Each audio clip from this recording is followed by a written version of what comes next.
I guess you guys have heard me run my mouth all day. So today we're going to talk about treating skin of color.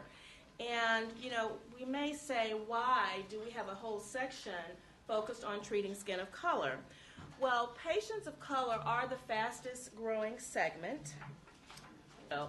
So patients of color are the fastest growing population, and I think we can see this in our everyday practices. I just spoke with a wonderful doctor here from Maine who hasn't quite seen it yet, but I think in most parts of the United States, as well as in most parts of the world, we do see the change in our patients, even if we're from the most remote areas. There have been a lot of strides in many areas of dermatology and cosmetics in terms of treating skin of color and the unique features that this population has.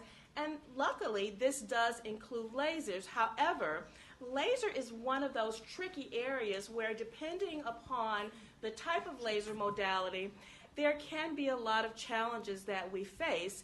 I would say maybe 5 or 10 years ago, I'm sure many of you saw the news segments in the newspaper articles and also in your trade magazines and local magazines where, you know, this patient was burned and that patient was burned, and it was something that you saw almost every other day. And you wonder, what are all these, you know, kooky doctors doing out there?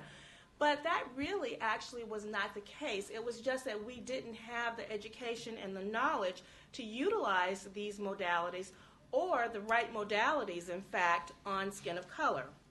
But today we do. Next slide. So when you look at the statistics by the U.S. Bureau, we found that in the year 2000, a little over 33% of the U.S. population was skin of color.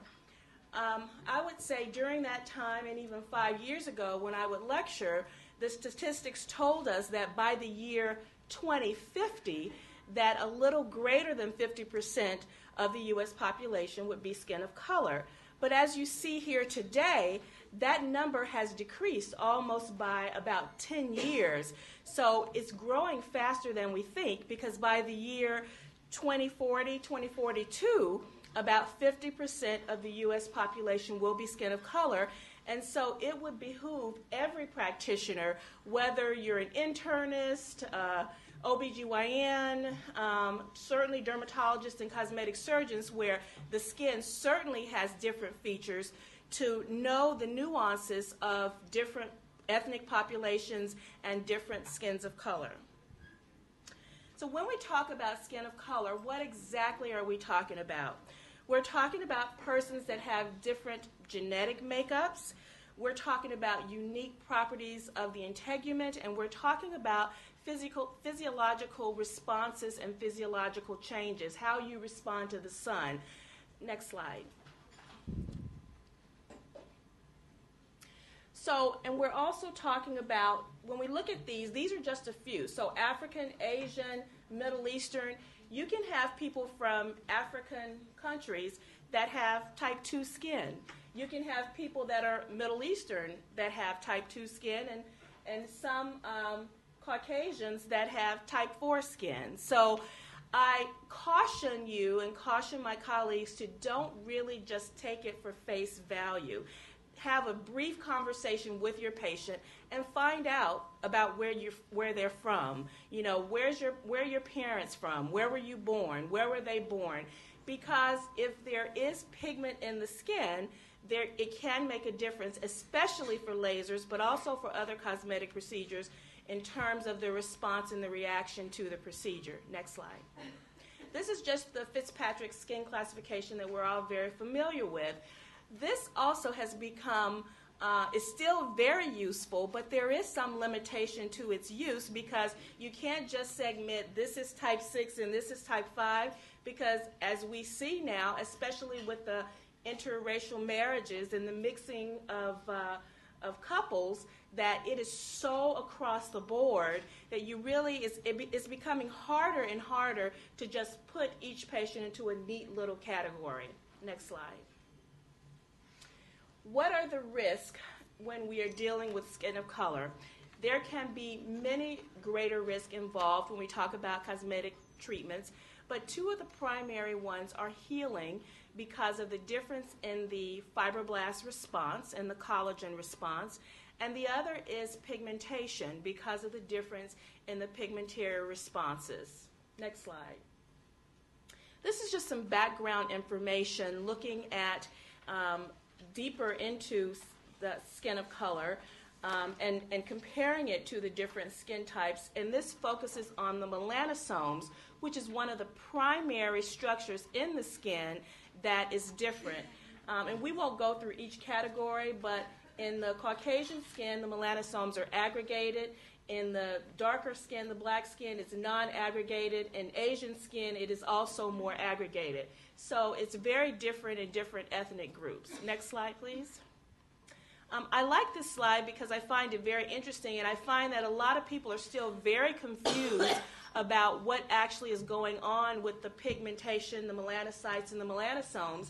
And as you see in the first two bullets, the melanocytes and the melanocyte to keratinocyte ratio are the same in all skin types. What is different, as I mentioned before, is the melanosomes in their distribution and the way they are arranged, the fact of whether they are membrane bound or not, the amount of melanin, the type of melanin, and also the reactivity of that melanocyte. Next slide. So we have now 1064, or the YAG, which is considered the gold standard for treating skin of color, and it has been named the colorblind laser. It is a single wavelength, which is a true laser for higher power. It has a longer penetration, a longer wavelength, so it penetrates deeper into the dermis, which is what gives us so much versatility. And it helps to avoid overheating, which can cause some of the unwanted epidermal damage and also the effects that we see or we don't want to see in terms of pigmentation. So the LightPod Neo laser has an added margin of safety. So we're already very lucky to have the 1064. It already gives us certain benefits that we can now apply to skin of color.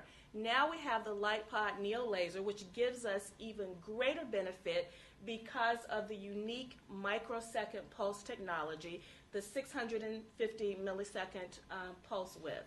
So as you see in this slide, in this area,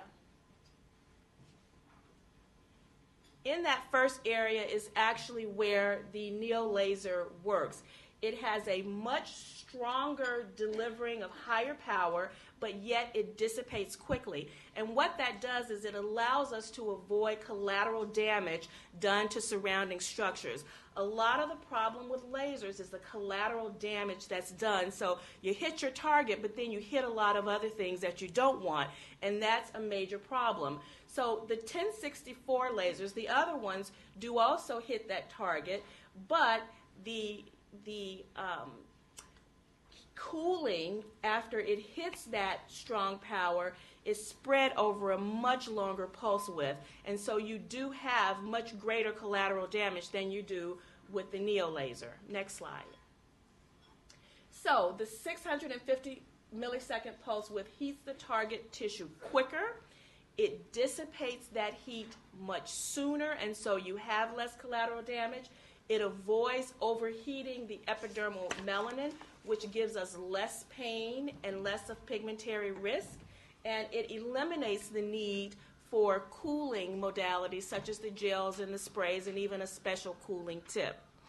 So the next slide just goes over a few pearls that you can use not just for treating skin of color, but really for treating any type of skin, and that includes marking out the area with a white eye pencil. I utilize this tip and I find it very helpful, and certainly by now, after having used the laser for many, many years, I can just eyeball the area. But I think this tip is very helpful in terms of making sure we get the exact area that we want to treat. You don't have to worry about anything that you need to put on the skin, so it's a much more sanitary treatment. And the patient feels some heat, maybe some warmth, but very little pain, so little to no pain with the laser. Next slide. When you're choosing a laser for your practice, and I remember this very clearly, you're opening a new practice, you have a budget, funds might be limited, what lasers can I have in my practice? So you want the laser that can do everything. And there are very few lasers that can do that. Not saying that the Neo laser can do everything, but the utilization of it is very diverse. I think that we've seen that in all the lectures that we've seen today. And here is a list of things that you can do with the Neo laser, areas that you can treat in skin of color, which include PFB, not only in the beard area, but also in the bikini area, underneath the arm, hair removal in any place that there's hair, acne scars and skin rejuvenation, active acne. Those are very, very common uses for the Neo laser in skin of color. And other uses that we're starting to find and become more comfortable with now, are the nail fungus treatments, the spider veins, melasma, the PIH, and the DPNs. I don't know if it'll ever replace treating DPNs with a hypercator or, with a little surgical scissor, but, there have been some great points brought about in terms of healing, because there can sometimes be issues with healing when you're dealing with epidermal lesions such as sepcares or DPNs, and we see that the Neo laser even has some utility in terms of the healing process when you do use the traditional forms of removal. So we're going to go over some cases now. This first case is hair removal laser. And when introducing the Neo laser, this was their star treatment, the hair removal laser. And this was the treatment that I was most familiar with when I started to use the laser. So in the first slide, this is an axilla. In the first slide, you see the dark hairs in the area.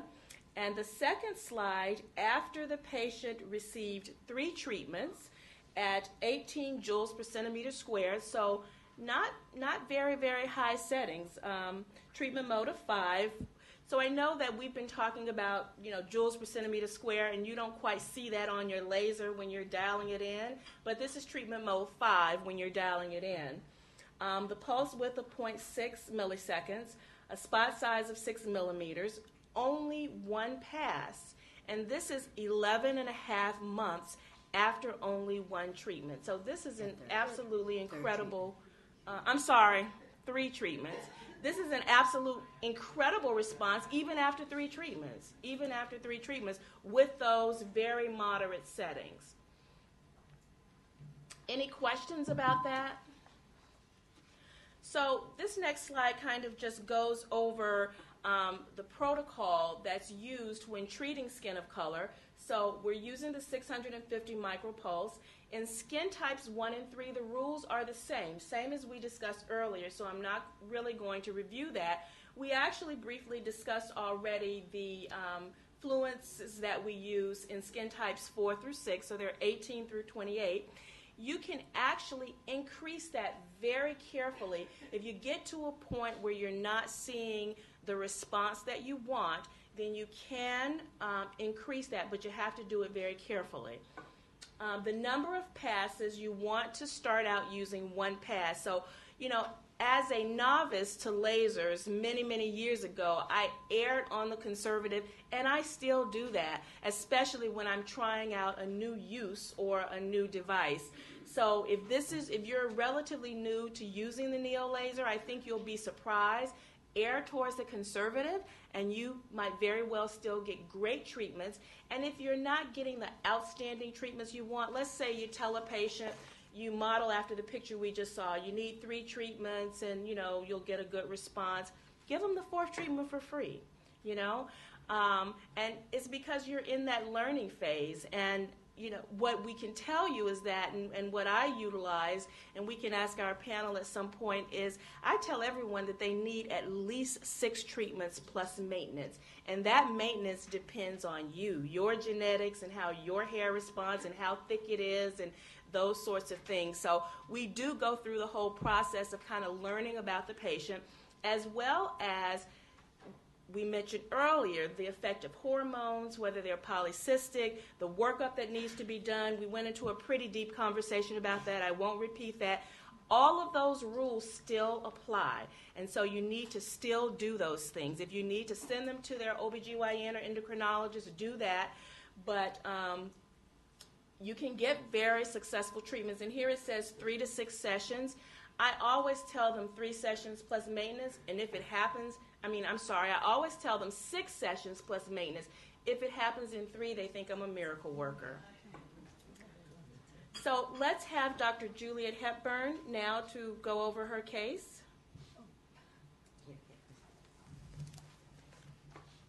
So this is a patient that came to us with marked pseudofolliculitis Barbie. His big concern was obviously the papules and the hyperpigmentation associated. We treated him actually up to level 8 and beyond. I'm much more aggressive now than when I started. Sure. But I have to say, most of the patients that I treat for hair removal in black skin, it's on the face. And that is it really involves a lot of treatments. If you're talking about the axilla or elsewhere, you're going to get good results much more quickly. And so patient expectations, setting them right from the beginning is really important. I think it was a learning curve for me. And so what I tell patients now and what I told them at the beginning is very different. And I think I've kind of learned more what you're saying over time. And a lot of our patients are coming back, sometimes 12 or more times. This patient came definitely that amount of times. But he was extremely happy because his hyperpigmentation cleared, within the first maybe 3 or 4 sessions. His pseudofolliculitis Barbie was really controlled from around that time. And if you look on the you can see the hair at the top. He really only wanted the lower part of his face treated initially, and then later on he decided he wanted the upper cheek treated as well. So you can see that's lagging behind.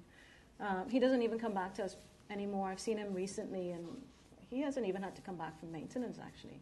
But most of our patients really it's a continual, because the ones who are coming are women with a lot of hair. That's most of my patients. And obviously some sort of hormonal drive is involved in that situation on the face. So it's really important. Otherwise, you're going to have patients upset. I just want to add something. When you're doing men's faces, I write on my consents that they're aware that they will have patchy areas or that areas of no growth in the future. And they are made aware that they cannot grow a beard in the future because of that. I think it's very important, especially when you're going after PSB, that you make note of that. And one of the other things that I do is, you can really see in this patient in the pictures all his hair follicles. So if a patient starts to question, he only sees it as a single hair follicle. Very often it could be doubles and triples and stuff. And I very often point out to them, this is why it takes a long time to get to treat these, is because look how many hair follicles there are. But it's really extremely important that in your male patients that you get on your consent that they are going to have patchy growth or they can't grow a beard, and they're fully aware of that. I also do unibrow on those patients, and it's the same thing. I get the same consent, letting them know that it's not going to grow, a uniform beard or area ever again. And I think those points are very, very valuable. I think I can see us all going back and updating our consent forms when we get back. I certainly will be updating some of mine. Although we do have that conversation with patients, there's nothing like documentation. And I think I'd just like to make a point about this case. You see, we're talking about hair removal laser, but you see the remarkable response on pigmentation. And no matter what you say, every person who comes in with discoloration, they may not state that as their first thing, but if you don't improve on that, they're going to feel that the treatment also was somewhat ineffective. And without using anything else for the pigmentation, you see the remarkable resolution in the pigmentation. One question, please. Hello? Yes. Do you notice that the hair in here of people of color is usually thicker and therefore is a better target for the laser light? But at the same time, it tends to come back after a while because it's stronger. So absolutely, the thicker the hair, and yes, that's true for for skin of color, but it's true for some other ethnic groups as well, that the hair is thicker. And whenever you have thicker hair, the good part about that is you have a greater target. You have a greater chromophore. So the laser energy can, I tell patients that the laser can see it. You know, the lasers know where to go. But on the other hand, you have the potential for challenges treating it as you go along in the treatment because they lose that target as you start to treat it. There's less and less target there. So it can present challenges treated as you go along, and that's when you need to step back and potentially adjust your settings so that you can continue to get the clearance. Anyone else? Okay, now we're going to have our next slide is Dr. Campbell Chambers.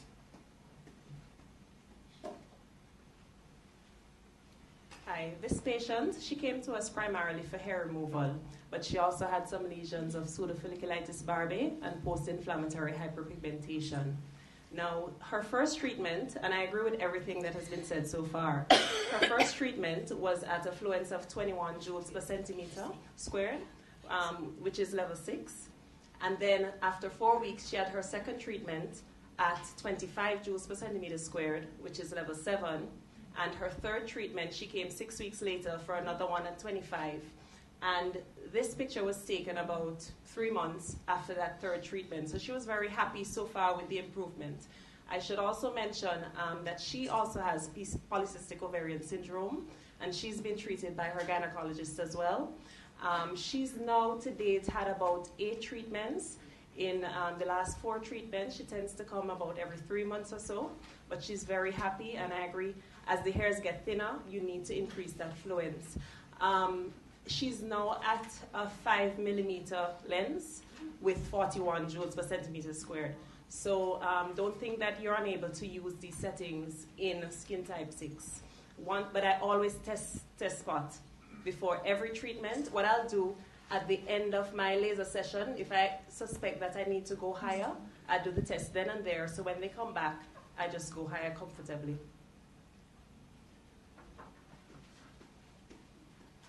Thank you very much. So she made an excellent point in terms of the testing. I have done a lot of lecturing in terms of back when I used to use a diode laser, which was very user dependent, and that was before we had the fancier devices that we have now.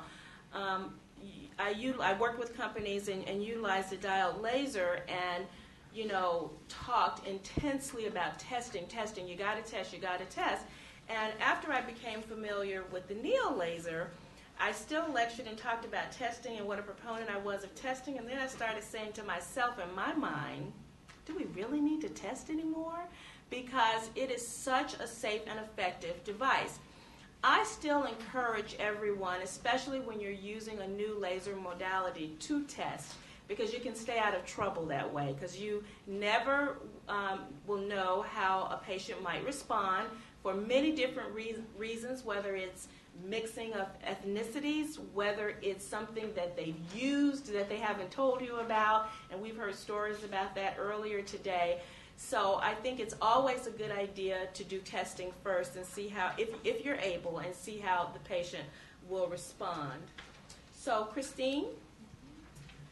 Actually, Sherry does all of our laser hair pretty much, primarily, another girl in our practice.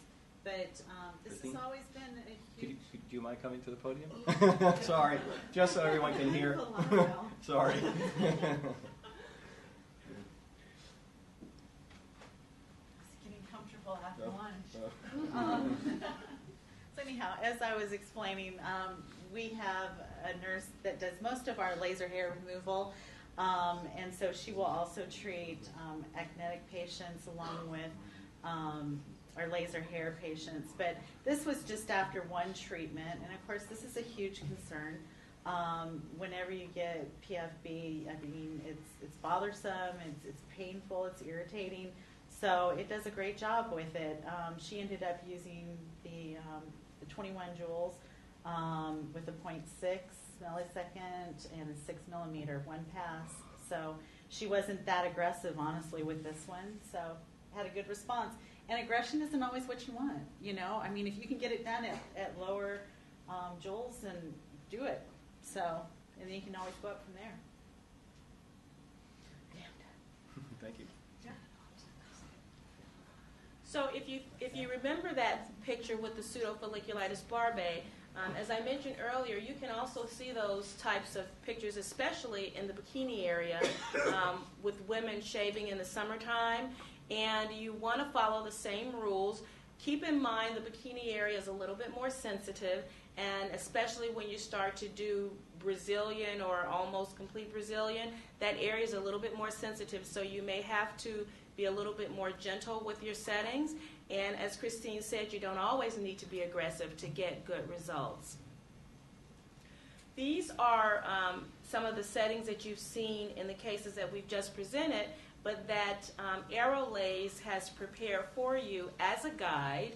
So utilizing, again, the 650 millisecond pulse width in skin types 1 through 3 you discussed earlier, skin types 4 through 6. When treating specifically PIB, PFB, apply 1 or 2 passes, but only apply the pulses directly to each lesion without treating the specific area. This is really important when treating men especially, but you have to have that conversation with them that, number one, you may not be able to ever grow a full beard again, and number two, that you may, during the course of treatment, you will have patchy hair growth. You know, I like to make it more definite. The chances are high because the laser is also made to kill the hair follicle, and that there's a very good chance that you're going to have patchy hair growth or you'd never be able to grow a beard again. So, and I'll tell you, I've had many patients that we've treated with PIB to the lesion specifically that it helped to cure their PFB without the patchy hair loss. So again, you know, that makes you look really good.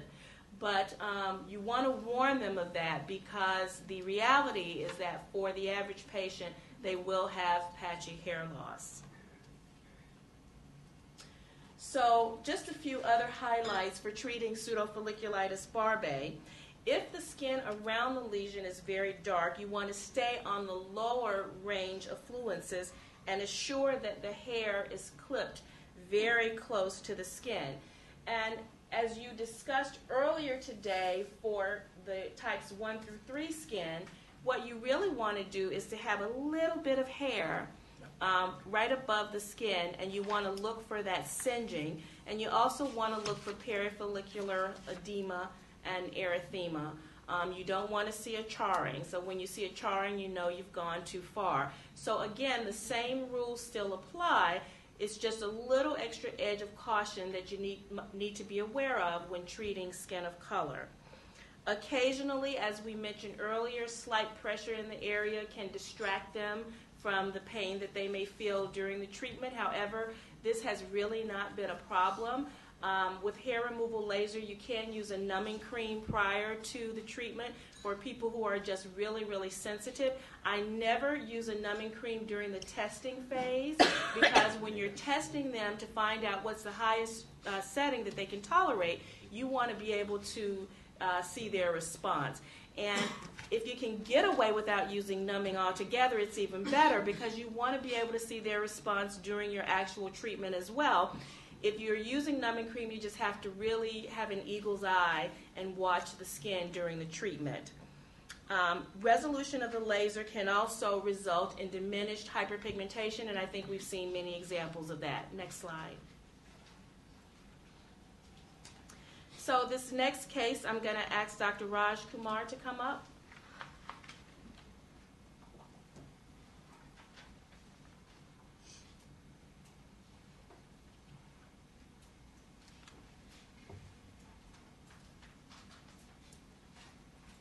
Thank you, Madam Moderator. As the only ectopic gynecologist poaching amongst dermatologists, I'm allowed to cheat. This patient, Chinese in origin, is on 2 modalities of treatment. She's on Diane, a drug which I understand you do not have here. It's an oral contraceptive containing cyproterone acetate. It's made by Sharing Germany, and I will have a word with Barak after this conference to see if we can improve the relationship with Germany so that you get the drug. It's a very good oral contraceptive. Here we use the combination of medical management and laser. And your settings are pretty obvious. I endorse fully that you use the 2mm lens. You do not stack the individual active comedone.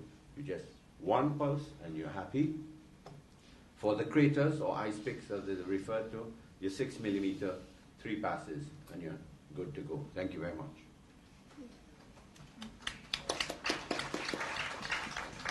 So here we see this case was treatment of active acne.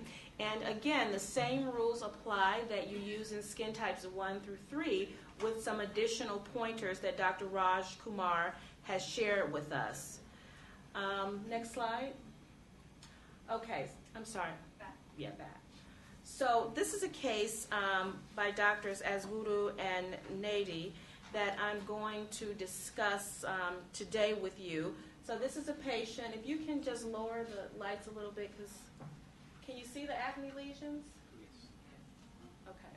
So this is a patient with acne that was treated with the Aerolase, and the post slide is after the 3rd treatment.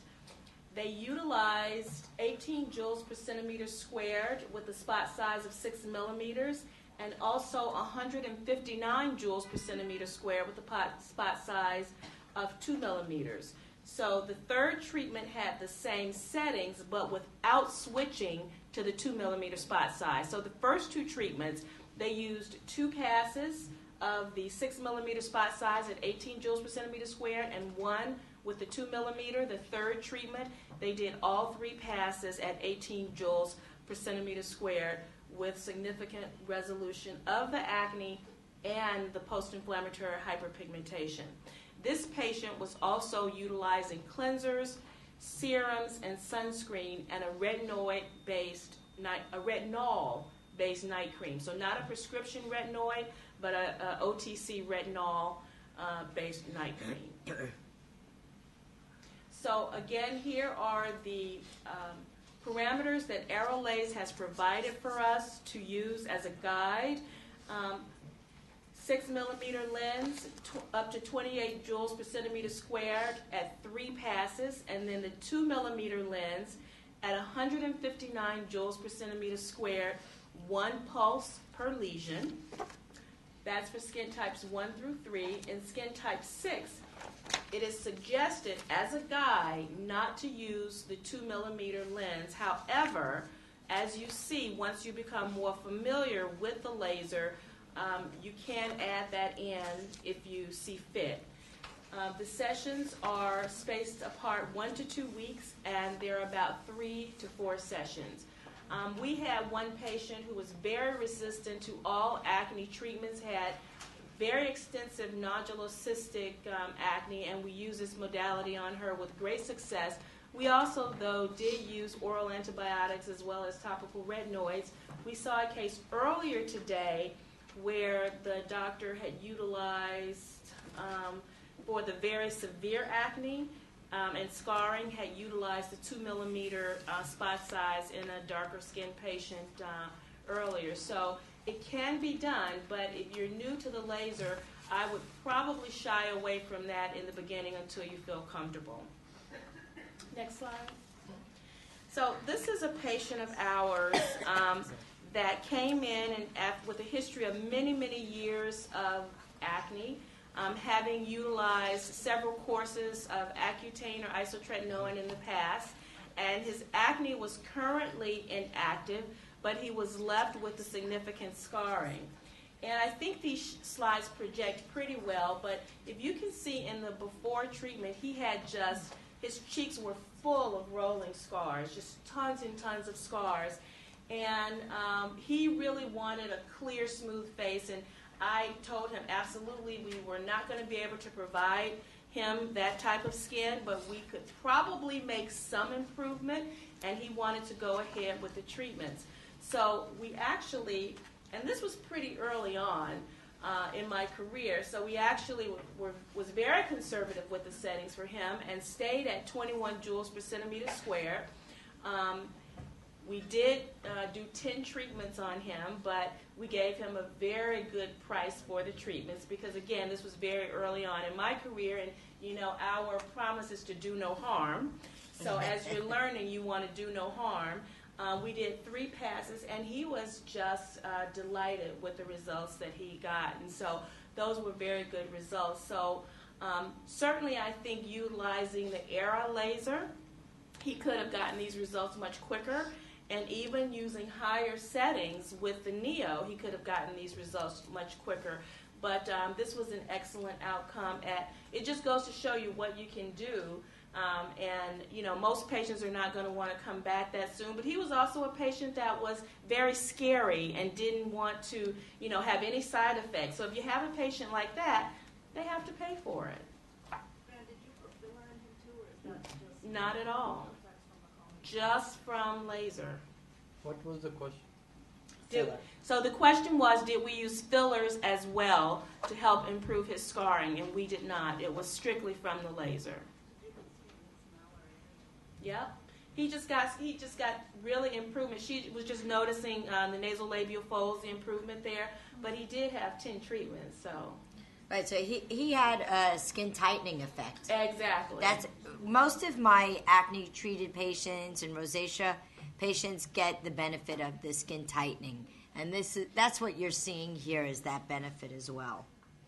Fran, if I may, do you find that these patients often have seborrheic dermatitis, and have you or anyone else used 4% ketoconazole shampoo topically on the face at night with better results? Because I suspect in this young man, if you use something of that sort, he will stay with you forever. I mean, seborrheic dermatitis is so common. I would say, you know, a lot of my patients have sebderm. In this patient, I don't remember any marked sebderm, yeah, I mean, we really didn't treat the sebderm. We just treated his complaint. They often come together. That's the point I'm making. Right. The scarring, the acne, you mean, or the acne? Right. Right. Well, you know, both are very, very common disease processes. So I have never tied the two together. They're both very, very common. So that's something to observe, to look out for. Absolutely. Can you come back, Dr. Raj Kumar, and do the next slide? Next year or this year?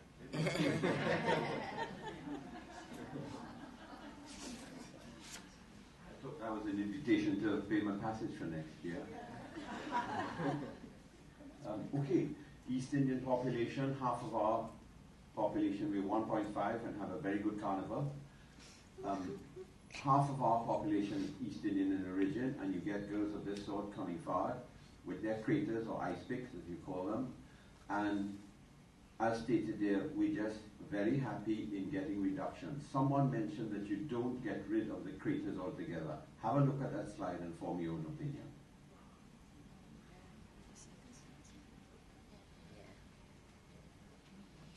Any questions about this slide? So the settings were the 21 joules per centimeter squared and 3 passes.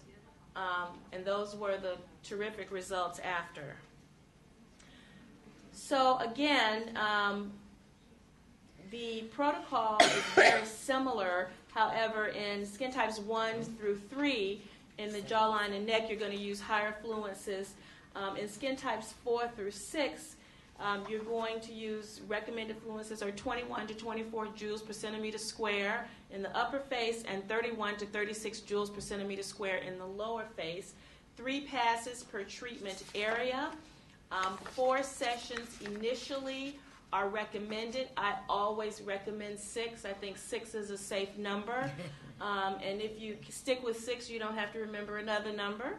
And 1 to 2 annual follow-up treatments. And again, as the panel mentioned earlier today, I tend to determine the number of follow-up treatments by the individual. I might see them in a month or then maybe 3 months. Anything you want to add? You know, because of the media and Google and everything, everyone has this preconceived notion that their hair is never going to come back. And the way I explain it to them, I use 2 examples. I ask them if they color or straighten their hair. And generally, women in their 30s, 40s, they all do something to their hair. And I ask them how often they do that. And that's one tip-off to me that tells them, just like you maintain your hair, you have to maintain laser hair removal. And that's one way. And the other way I do is I tell them, you brush your teeth every day, but that doesn't negate you going to the dentist for your hygiene visit. And so eventually I don't promise anything, but I also tell them it's a minimum of 6 visits. And I let them know that they're looking at 2 or 3 times a year at least of maintenance. This is just the way the body is. We can't control when women go into menopause, the body changes. So I protect myself that way, and I have never had an issue. Anyone else? I have 2 questions from everyone who's been using hair removal. One, do you treat eyebrows? Number 2, is anybody treated hidradenitis? So I've treated hidradenitis. I've mixed it in with other treatments, and I've done it because very often, the hair has gotten trapped and it's been secondary, so I have treated with it. It's not a cure to it, but it has helped in the inflammation of the area. I do not treat eyebrows except for the unibrow that I stated earlier because eyebrow shapes change. Just like I very rarely will allow a man to do their mustache or their goatee because styles change, eyebrow shapes change, so I very rarely do that. Especially now with so many people wanting latisse for their eyebrow growth. The last thing I want to do is take away eyebrow hair. How about the safety in terms of treating eyebrows? Well, again, you don't want to be inside the orbit, so whenever I work around the eyes, we're always pulling up, and you're going always, even in here, when I'm in the glabella area, not only do I personally hold the patient's face and goggle down, I hold both sides down and aim and go very close so that I have complete control. My left hand is always on the patient and keeping them from moving. I do the same thing. Basically, yes. Yeah, As you can tell, I'm really nice, right? I have one more question. Have anybody treated a hair transplant patient, a bad hair transplant? And We're just happy for whatever hair we can get. no, see, the older days when they were doing like a 4 millimeter punches, and then you have these 10 hair coming from one hole.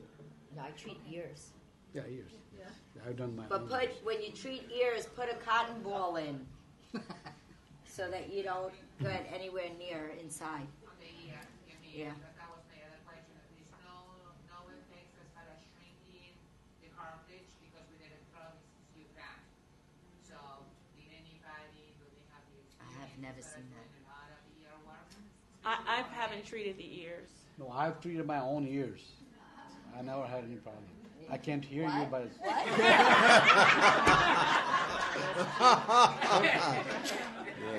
Very cute.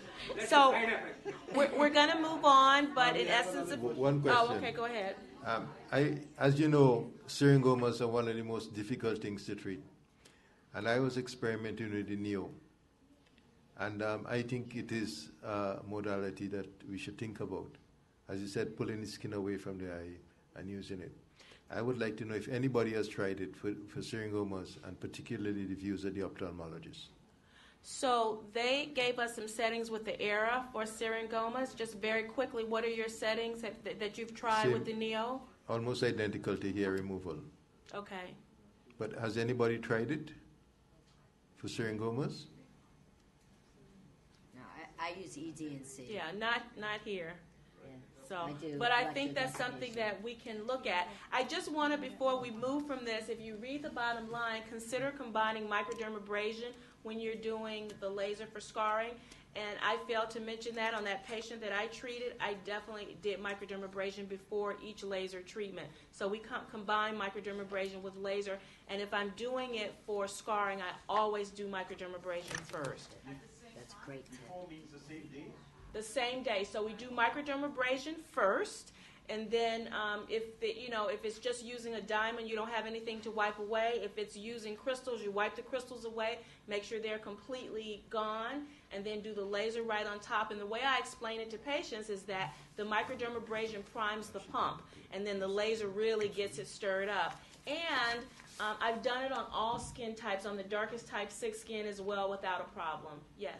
Yeah, I just also wanted to tell you that I failed to say that we do use microdermabrasion, the same regimen as you are for acne and acne scarring, and it's wonderful results. And sometimes with the microdermabrasion, it might be one pass, and certainly the first time I do it, it'll be one pass of the microderm, but then after that, it might be 2 or 3, depending upon, how their skin is responding. You use this even for active acne? Dermabrasion and... I do sometimes, yes. If they can benefit from the microdermabrasion, yes. I just want to add because earlier in the presentation, actually microdermabrasion on fresh acne gives substantial improvement. So that's also interesting because now we talk about use of microdermabrasion on acne. Like micropeel. Pavel, use the microphone. You've been telling everyone. No, I try to be loud enough without it. What I want to mention, because I think it is important, we're discussing now use of microdermabrasion with active acne, and it improves. But also, with LightPod Era, actually, if to do, let's say, micropeel resurfacing, removing like 5-10 microns, substantially, like it calms the acne and really, removes inflammation. So it's really great treatment. And it is more hygienic because you don't touch the skin. Exactly. And by the way, when Era does, it vaporizes the skin. So it's actually, even when you try, let's say, Era, we have it here, you will hear like pop, very distinguished, noise. It's actually supersonic noise because it vaporizes so quickly, so that it's very hygienic, but very comfortable. So we'll move on to treating hyperpigmentation in skin of color. This is a case of a young lady who had both acne and post-inflammatory hyperpigmentation. She was treated successfully with the Neo laser after failure of acne vulgaris to respond to treatments including topical medications along with bleaching creams and anti-inflammatory injections. So she actually had acne cyst that we had injected. She had active inflammatory acne and comedones, and despite her saying that she was consistent with her regimen of retinoids and combinations of topical benzoyl peroxides and antibiotics, as well as oral antibiotics and injections, we just couldn't seem to get the acne under control. I do believe that there was a strong hormonal component associated that she was in the midst of addressing, but in the meantime, it was decided to go on and utilize the laser for treatment. And of course, her biggest complaint was the fact that she had this pigmentation. So right here, you don't see the severe acne that she had, but she was very upset about what was remaining. And, sometimes what you actually see on the patient's face is very different from what they express to you. But she had some dark spots that were left over and some inflammatory lesions that were starting to resolve. And this is after her second treatment. She had significant resolution of both the pigmentation as well as the inflammatory lesions. Next slide. Dr. Hepburn, can you please? I already explained that. No. Yes, she did, but we just kind of want to focus. Any comments specifically about the hyperpigmentation? Well, I mean, just to recap, I find it extremely useful. Using the Neo, and the good thing is the patient tolerability. We actually use much higher fluences. At the beginning, I started, using level 6 and level 5, but a patient of that skin color, I would easily start at level 8, except for him, with a man with a full beard, you might have to back it down just because of the sheer intensity of the heat for the first couple treatments. And just like Dr. Campbell-Chambers, we frequently go on to the 5mm lens. And I'm finding that we're getting better, quicker response that way compared to our earlier patients. But if you're just starting, I would really start on the lower end, but then look at the patient, see how they respond, and maybe take it up from there. Not waiting too long either to take it up. Right. And this is where I think testing, again, is very, very helpful. You don't necessarily have to start at modalities 5 and 6. You might be able to start at 7 and 8 if you test them first and see that they can tolerate that. Next slide just goes over some of the settings that we, have already talked about. Sometimes we do include the microdermabrasion treatment with the treatment for acne and pigmentation as well, so we won't go over those settings any further. And next slide. These are just some challenges that we see in skin of color, how to deal with the pigmentation. Someone earlier today mentioned that they use hydroquinone pre-treatment. That process was done, has been done for many years. I think 10 to 20 years ago, it was commonplace to do that. Then there were many articles said it didn't matter, so everyone stopped doing it.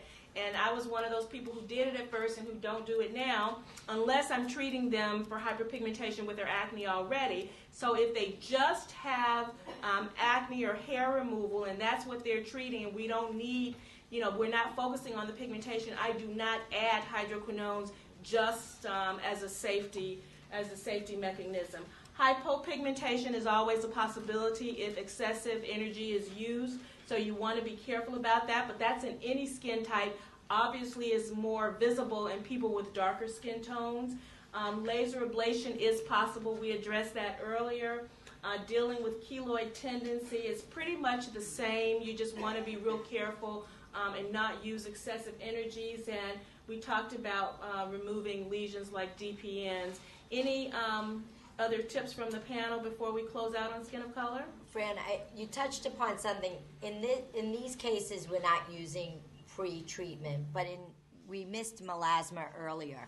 But in our melasma patients, those you're pre-treating, right? Absolutely, because you're treating them anyway. So exactly. if you're really just treating pigmentation, yes, it's not like necessarily pre-treating. That's part of your treatment regimen. So you're using hydroquinones and glycolics and retinoids or whatever else you may use to attack the pigmentation. I have a question here. Aldactone and your hyperpigmentation girls, 15, 16? For hyperpigmentation solely, okay, yes. So with acne, yes, absolutely. But if it's just hyperpigmentation, no. But with acne, yes. Yes. Has anybody treated using erbium, pearly penile papules? No. I've done several Just in patients. skin of color or all skins? Why? Why would you treat it? Yeah. Well, patient wants it. They should know the girlfriend. Right. I didn't go into the details, but no, I have treated several patients and it works great. So thank you very much. Thank you.